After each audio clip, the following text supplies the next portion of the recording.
Good Thursday, good evening, and welcome back for another show. This one falling on the 4th day of August, falling under another big, warm, humid air mass that just won't leave us alone, still hovering above as it will do through your Friday for the weekend. A rather weak, cold front coming through Saturday, giving us a chance of some showers and storms. Kind of fluctuating chance right now, but I'll tell you what I can in just a few moments. I can tell you this right now that starting on Sunday with an even cooler day predicted than 24 hours ago, we've got a nice little run of some nice mild weather. I'll tell you about that in just a few seconds. On tonight's program, the ribbon cutting ceremony at the Magoffin County High School, remarks from a host of individuals and legislators as well. We'll talk about some funny money that was passed at a Magoffin County business and a picture of the individual that police and the store owner would like to talk to, hoping that you can identify that person. Magoffin County Court Clerk Renee Arnett Shepard has filed a motion to quash the United States subpoena served to her, asking her to testify against the 4 co-defendants, including her husband, in next week's election fraud trial. We'll also have the government's response to that motion, and an auto accident last night that could have but did not seriously injure a young female driver and her 2 young children. All that and much more in just a few moments. On the note of classes beginning here in Magoffin County 1 week from today, I also have an announcement before we get to one of our top stories, and that is a change in schedules. Literally. Due to the furniture deliveries still ongoing, the additional work that's still going on at the high school, the polishing, the touching up, and the painting is still yet to be done. The schedules for 10th, 11th, and 12th graders at the high school will not be available until Monday. They will be available Monday and Tuesday from 9 to 3 both days. Open house for 10th, 11th, and 12th graders will be Monday. It's been rescheduled for 4 to 7 on this coming Monday evening. Freshman orientation is still set for this coming Tuesday at 6. And while we're on the note of the Magoffin County High School, indeed, it is official with the cutting of a ribbon.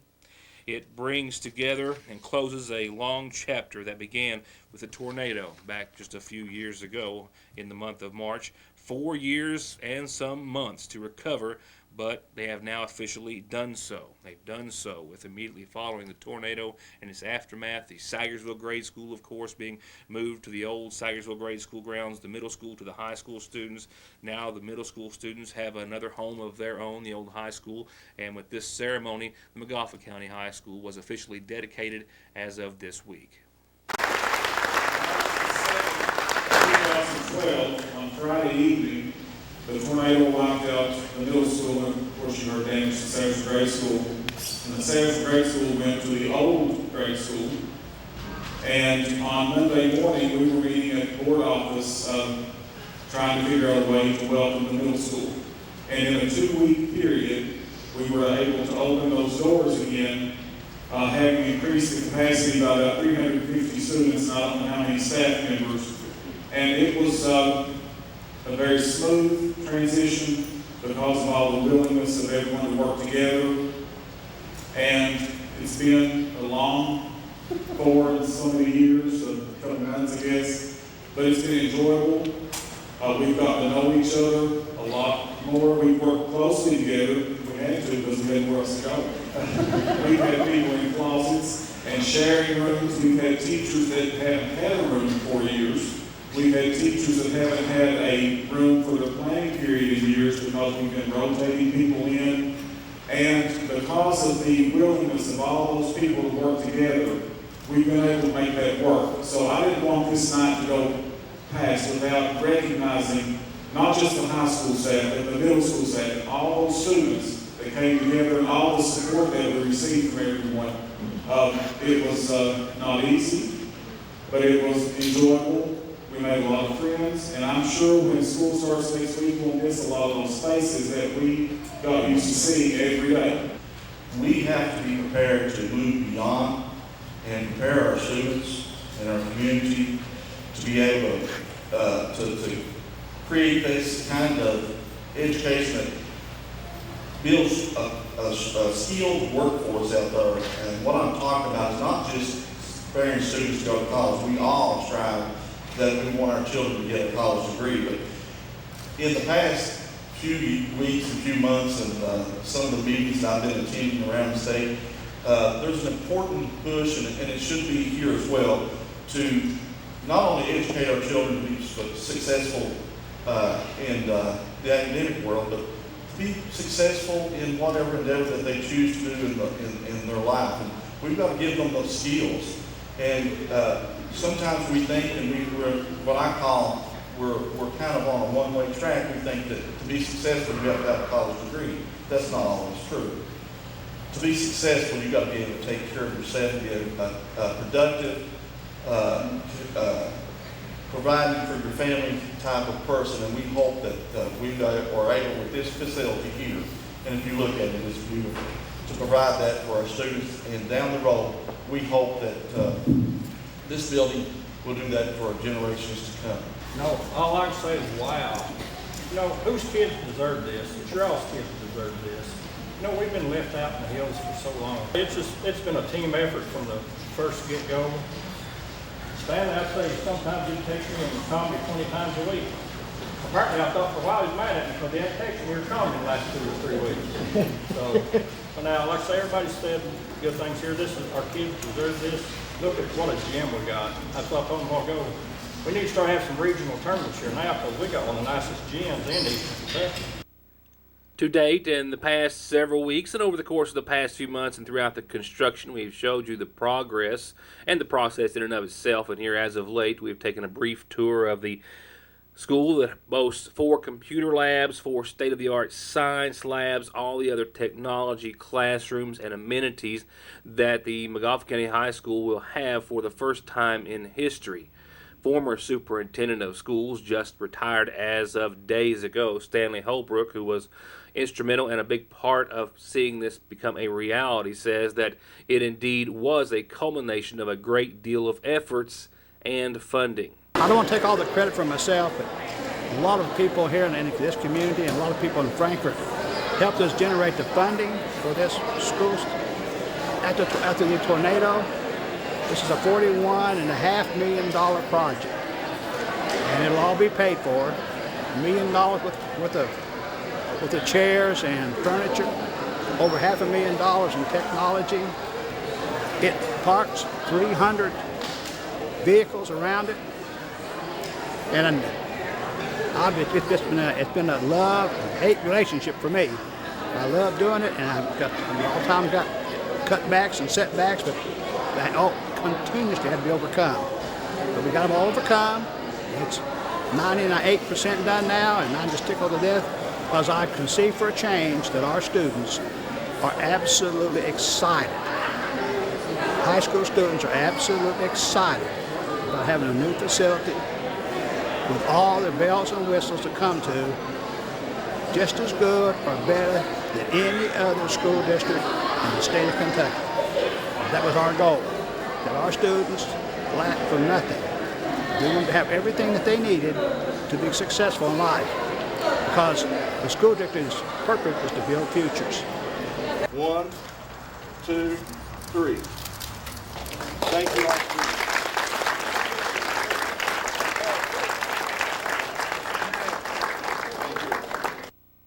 The next time you see the Magoffin County High School on this program, at least, which I expect will be next week or soon thereafter, we'll be going inside. We'll be giving teachers a few days to get set up and acclimated with their new accommodations and get their opinions as to just how well this facility will serve the future of Magoffin County students. Look for that report to come.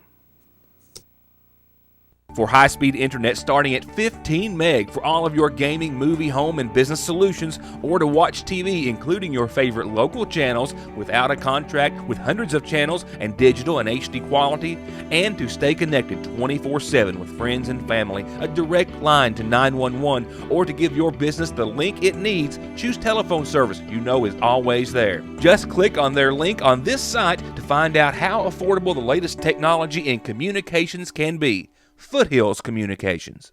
An auto accident last night could have, but fortunately did not seriously injure the driver, a mother and 2 small children, we are told. The car nearly overturned last night, but with all occupants properly restrained, all escaped without any serious and maybe even no injuries. Some video brought back to the studio of a single vehicle crash at the mouth of Combs Road in Route 2019 last night, about a mile up 2019. A female driver told authorities that a deer ran out in front of her. She swerved to try to miss, and the vehicle went over an embankment. And unfortunately, but nearly overturned. Authorities were kind of shocked that the vehicle did not overturn and roll over, but you can see how serious of a crash it was. The damage done to the vehicle, the airbag is deployed, but the mother was out upon arrival of emergency personnel, and the two small children, maybe 2 years of age and under, or approximate to that, were both still in their safety seats after the crash and uninjured. They were taken, the children that is, by ambulance to the hospital for a precaution, but believed to be okay at the scene and afterwards. Just a fortunate situation all the way around, certainly in comparison to what could have been. The Magoffin County Rescue Squad responded to the crash, as did other local emergency personnel and the Magoffin County Sheriff's Department. Some counterfeit money has been passed out of Magoffin County business, and Tom Marcellet of the Parkway Convenient Mart is hoping you'll recognize this individual that he says is responsible for coming into the store and turning over or passing some fake cash. Marcellet says this is security footage of the male who entered the store and handed off a fake $100 bill, a rather legitimate-looking $100 bill, but fake nonetheless. Now, this happened on July the 19th. They had held on to the photograph in hopes that the suspects might come into the store as they had done prior, but they've not returned since. So now they're turning to the public and Your News Today in hopes of someone identifying this individual. They were also seen traveling in a white Oldsmobile Alero, white four-door sedan, no longer manufactured, but an Oldsmobile Alero nonetheless. Since I received this picture, I've also received a picture of the actual bill that was passed, and we're also working on a depiction of the vehicle as well. And right now, if you have any information about who you think this might be or recognize the description of the vehicle, you can contact the Magoffin County Sheriff's Department, who has the case, or you can contact, of course, Parkway Convenient Mart on 114, close to the Magoffin-Floyd County line, and store owner Tom Marcellet.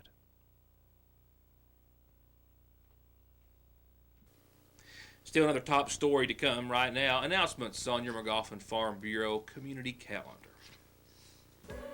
Your calendar announcements tonight will start off with a birthday wish, and this is a happy teen, a happy 13th birthday to Braden Combs. With a lot of love and best wishes from Mom, Brianna, Granny Apple, and Papa Trimble. Happy 13th birthday to Braden Combs. A reminder from our friends at the Stinson United Baptist Church, services are this Sunday. That's right, this Sunday for regular church services at 11, a fellowship meeting that evening at 6, and everyone within an earshot or not of this is invited to come and join them. A reminder, back to school night at North Magoffin Elementary this Tuesday, 5 till 7 p.m. And a quick reminder that if you've got a birthday or other announcements, this is how you get them on the program. Mail, email, Facebook, phone, fax, drop it off here at the studio any way you can. Tell me, we'll tell everyone else.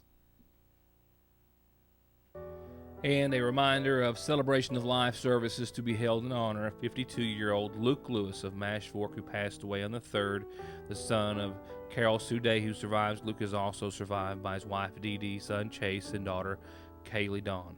Visitation will be Saturday morning beginning at 11, and then that afternoon at 4, a celebration of his life will begin, all from the Sayersville First Baptist Church. The Magoffin County Funeral Home is handling all arrangements.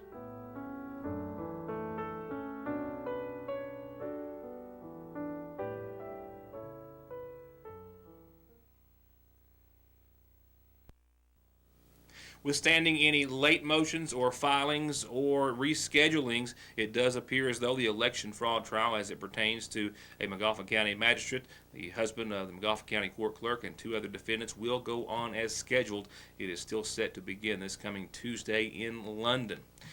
Whether or not Renee Arnott Shepherd will be testifying in that is still yet to be determined by the court. She has filed a motion through her attorneys to quash the subpoena filed by the United States asking her to testify. Renee Shepherd has filed an official motion to quash the United States subpoena served to her to testify this coming Tuesday against the 4 defendants in the election fraud trial, including her husband Larry, who is also an employee in her office. Renee Shepherd notifying the court that she will exercise her rights and plead the Fifth Amendment and answer no questions regarding her duties as clerk, saying the alleged scheme involves her office and any questions she may give could subject her to criminal liability by giving an answer that could be incriminating against her. She also says that the government could get the basic information from any of the other 119 county clerks across the state. She's also choosing to invoke her spousal privilege as well to not testify against her husband. She contends that any information from her not excluded by the Fifth Amendment or the spousal privilege would have no relevance, and to ask her to take the stand just to take the Fifth or the spousal privilege would be irrelevant and prejudicial to her husband. In their response to her motion to quash the subpoena, the United States did respond, saying that Renee Shepherd's testimony is essential to authenticate and provide foundation for the introduction of documents generated by her office, and to inform the jury on the nature, content, and purpose of those forms, and to describe unwritten policies and procedures used by her office during elections, and that the motion should also be denied because truthful answers to the government's questions will not implicate either privilege, adding that she simply can't use either privilege in a blanket fashion. The United States contends that the spousal privilege does not apply when the testimony from the witness is not adverse to the legal interest of the defendant's spouse. And they also say that, quote, it is so basic that it needs no citation to authority, that the Fifth Amendment does not apply where truthful testimony is not incriminating. The United States also contends that Shepherd's argument that any of the other 119 county court clerks could be called in her place to give operational details is just incorrect. For one, because none of them would have any knowledge about the idiosyncrasies of her office, and two, that none of her deputy clerks even could testify because Renee and Larry are the only two clerks who handle election matters. As of airtime, the court had not weighed in on the motion filed on behalf of Shepherd and taking into consideration the response by the government. As soon as it does, we'll pass that information along to you, and of course any other events related to the case. With that said, let's wrap it up with your weather forecast. We've got a cold front Saturday, some hot and humid air to have to work our way through before then, but it's after all of that I want to focus on tonight. Because, well, that's the good part. Not so much tonight. We saw a few light showers today. Some saw a little more than others, and we're most all in the viewing area going to see a few more, I think, unless this falls apart, this precipitation. There is, of course, you can see some in the viewing area there in Magoffin County and parts of Johnson, but there's more coming, and it's moving in a northeasterly fashion, and I suspect we'll be seeing it relatively soon, and then the possibility of some scattered showers thereafter. And in fact, we have a chance of scattered showers and thunderstorms to the tune of 40% up until about 3 o'clock in the morning.